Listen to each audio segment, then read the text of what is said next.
Good morning. ഇന്ന് ഞാൻ പറയുന്നത് ഈ വിട്ടുകൊടുക്കലിനെ പറ്റിയാണ്. ഓക്കെ, അറിയില്ലേ? അപ്പോൾ നമുക്കൊരു ഫാമിലി എടുക്കാം. ഈ ഒരു ഫാമിലിയിൽ ചിലപ്പം ഒരച്ഛൻ, അമ്മ, മക്കൾ, ഹസ്ബൻഡ്, വൈഫ്, ഇവരിൽ ആരെങ്കിലും ഒരാളായിരിക്കും എപ്പോഴും വിട്ടുകൊടുത്തോണ്ടിരിക്കുക. നിങ്ങൾ ചിന്തിച്ചാൽ മതി, ഭാര്യ ഭർത്താക്കന്മാരുടെ ഇടയിൽ ഒരാളായിരിക്കും എപ്പോഴും വിട്ടുകൊടുത്തോണ്ടിരിക്കുക. പിന്നെ അച്ഛനും മക്കളും തമ്മിൽ, അമ്മയും മക്കളും തമ്മിൽ ഒക്കെ ഒരാളായിരിക്കും വിട്ടുകൊടുക്കുക. അപ്പൊ നിങ്ങൾ ഇവിടെ ശ്രദ്ധിക്കേണ്ട ഒരു കാര്യമുണ്ട്. ഈ വിട്ടുകൊടുക്കുന്ന ആള് ഈ വിട്ടുകൊടുത്ത് അവര് കുറേ കഴിയുമ്പം ഒരു പൊട്ടലുണ്ടാവും. അപ്പൊ ഈ ഓപ്പോസിറ്റ് നിൽക്കുന്ന ആള് വിചാരിക്കും ഇവർക്ക് എന്താ പറ്റിയെന്ന്. ഇത് ഒരു ദിവസം കൊണ്ട്, 2 ദിവസം കൊണ്ട്, 3 ദിവസം കൊണ്ടൊന്നും അല്ല.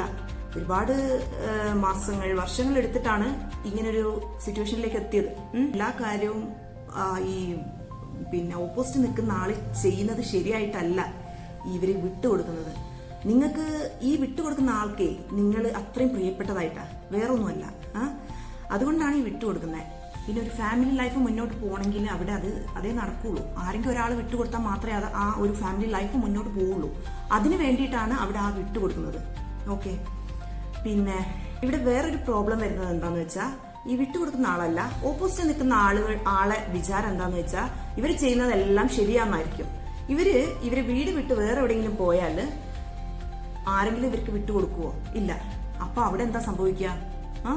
അവിടെയും ബൂം, ഒരു പൊട്ടലുണ്ടാവും. അപ്പൊ ഒരു ബൂം ഇല്ലാതെ നോക്കുക കാര്യങ്ങള്. എപ്പോഴും നമ്മൾ ഒരാളെടുത്ത് ഇങ്ങനെ എന്താ പറയാ, അല്ലാതെ ബുദ്ധിമുട്ടിപ്പിക്കാതിരിക്കുക. മേലെ ഭാഗം മാത്രമാ പറയുന്നത് കേട്ടാ. ഇതിന്റെ പിന്നിൽ വേറെ ഒരുപാട് കാര്യങ്ങളുണ്ട്. അതൊന്നും ഞാൻ ഇപ്പൊ പറയുന്നില്ല. നമ്മുടെ ഫാമിലി തന്നെയാണോ എല്ലാം. എന്തൊക്കെ ആരൊക്കെ ഉണ്ടെന്ന് പറഞ്ഞാലും നമുക്ക് നമ്മുടെ ഫാമിലിയാണ്. അച്ഛൻ, അമ്മ, ഹസ്ബൻഡ്, മക്കള്, ഇത് തന്നെയാണ് വലുത്. ബാക്കിയുള്ളവരൊക്കെ ഉണ്ടാവും എന്ന് പറയാനൊക്കെ ശരിയായിരിക്കാം. പക്ഷെ കാര്യത്തോട് അടുക്കുമ്പോൾ ആരും ഉണ്ടാവില്ല. അത് മനസ്സിലാക്കുക. Okay, thank you.